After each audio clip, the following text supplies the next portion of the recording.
seen young men walk to the masjid. They're walking to the masjid for Jumu'ah and they stop and check themselves out in every car's reflection. It is so entertaining, especially if you're sitting in the car and they don't know. It's really a lot of fun. But anyway, zina, beautification, it becomes an obsession. You want to look beautiful. You're attracted to others that are beautiful. You want to be in a beautiful looking car. You don't invite people to your house if you don't think it looks beautiful. You want to get a nice looking phone. You don't care if it's functioning well or not. You want a nice looking phone. And then you want a nice cover on it too. This is zina. It's an age you go through. A child thinks they'll be happy when they play. A little older when they get entertained. A little older when they feel beautiful and they get something beautiful and around them things are beautiful. A little older when they can show off that they've accomplished something. And a little older when they feel like they have financial stability. In this half, Allah just describes what are the things you and I are running after that we share. In the second half, Allah compares it to something. Because the example of the things you run after is like perfect rain. أَعْجَبَ الْكُفَّارَ نَبَاتُهُ. The farmer who planted the seed in the ground is so happy because of the produce of that rain. Now there's an image here. The farmer in this ayah is called, or the farmers are called kuffar. Now you know what kuffar means in your general vocabulary. What does kafir mean? Unbeliever, disbeliever. Not in this ayah. In this ayah of Surah Al-Hadid, kuffar are the people who bury seeds in the ground. That's what the literal meaning of kuffar is. People who bury seeds in the ground. A kafir buries the truth inside himself. That's why he's called a kafir. Anyhow, farmers do a lot of things in the year. But what's the first thing they have to do? Plant the seed. That's the first thing. Then later on they have to take care of the soil. They have to make sure it gets enough water. They have to make sure it doesn't get infested or infected. They have to do and make sure it gets enough sun. All of these things. But the first thing they have to do, and the hardest part of their work, is when they are kuffar, when they are planting the seed. Allah refers to that. Why? Because that is the hardest work, and that is when you don't see any fruits of your labor. You don't know if these seeds are good or not. And he wakes up one day and he looks out his window and it's perfect rain. Is he happy? He's happy, huh?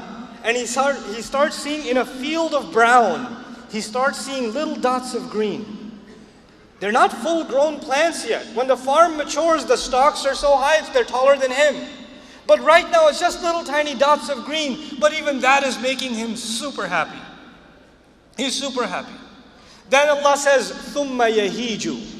Then that plant matures. When it matures, I told you it's even taller than him. Now, when a plant matures, what is the next logical step for a farmer? You crop, you harvest, you cut. That's what you're supposed to do. But the ayah is very strange. Allah does not say that He yahsud, that He cuts it. He actually says, فَتَرَاهُ مُصْفَرًّا. You will watch it turn yellow. You will watch it turn yellow. Now this is important to understand. Any farmer who is not insane will never let his farm turn yellow. He will still cut it when it is green, when it's still fresh. When it's yellow, it's already dead. It's already on its way to death. And he says, ثُمَّ يَكُونُ حُطَامًا. Then it will turn into hutam.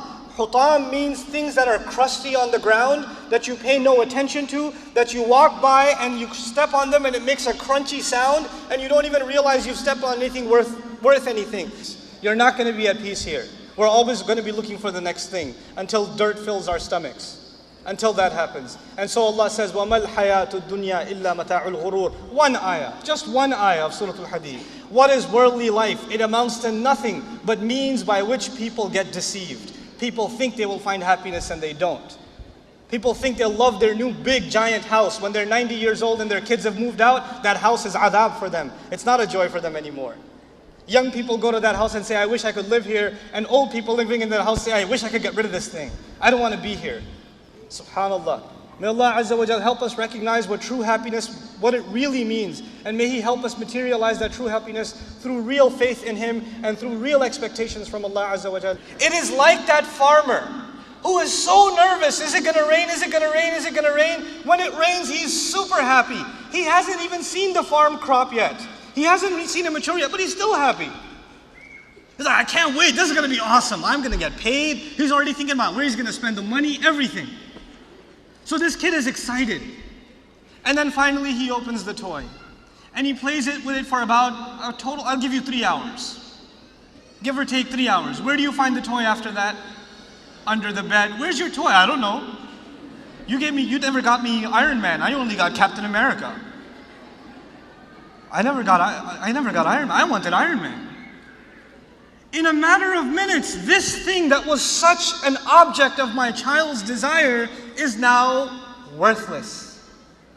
What did Allah describe as worthless? The farm.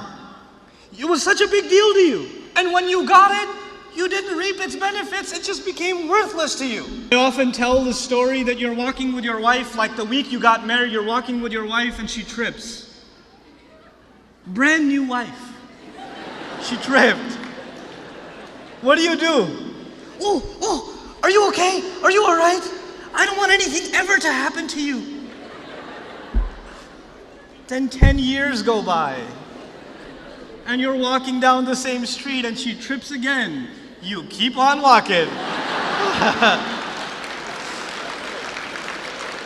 وَمَغْفِرَةٌ مِّنَ اللَّهِ وَرِضْوَانٌ. That you will have contentment. You will be at peace. Finally, in Jannah, we will be at peace. You're not going to be at peace here. We're always going to be looking for the next thing until dirt fills our stomachs. Until that happens. And so Allah says, وَمَا الْحَيَاةُ الدُّنْيَا إِلَّا مَتَاعُ الْغُرُورِ. One ayah, just one ayah of Surah Al-Hadid. What is worldly life? It amounts to nothing but means by which people get deceived. People think they will find happiness and they don't. People think they'll love their new big giant house. When they're 90 years old and their kids have moved out, that house is adab for them. It's not a joy for them anymore. Young people go to that house and say, I wish I could live here. And old people living in that house say, I wish I could get rid of this thing. I don't want to be here. SubhanAllah. May Allah Azza wa Jal help us recognize what true happiness, what it really means. And may He help us materialize that true happiness through real faith in Him and through real expectations from Allah Azza wa Jal. Even in a Muslim community, is it possible our iman goes down? Is it possible that we don't feel as close to Allah in one generation after the next, that we're becoming further and further away from Allah? Is it possible we're becoming more materialistic, more ghafil of Allah, that we don't cry in salat anymore, that we don't feel like reciting Quran much anymore? Our du'as have become empty. We just recite some words and say them, we don't even know what they mean, and we don't even care. Is that possible? Is that problem possible? When a Muslim community has that problem, how can they fix it again? How can they get back on track? These are the ayat. These are the ayat. Which means these ayat will be relevant for you and me, not just as a nation, even as a person. Forget about the entire country. Forget about the entire ummah. Just think about yourself. Aren't there days where you have become so far from Allah that you need to get back and you don't even know how? Where do you begin? I feel so distant from Allah subhanahu wa ta'ala.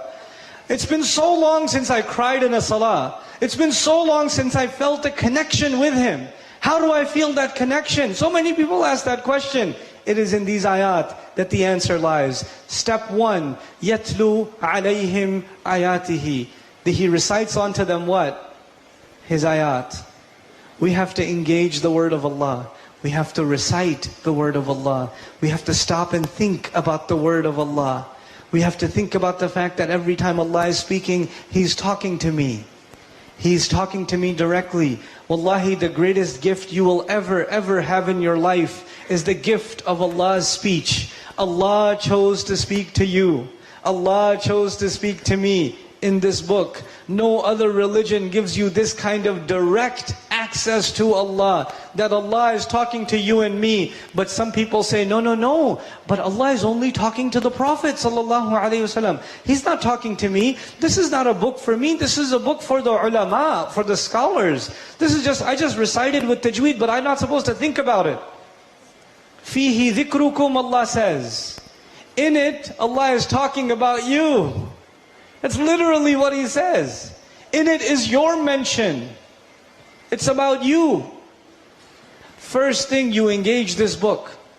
First thing we have to do in every Muslim community in the world, and we have to do it constantly, is revive this sunnah of Rasulullah sallallahu alaihi wasallam. What is that sunnah? Yatlu alayhim ayatihi. Now you tell me, there are millions of us all over the world, in billions even. We get together in Ramadan and we stand and we listen to the Quran being recited. But the vast majority of us have no idea what just happened.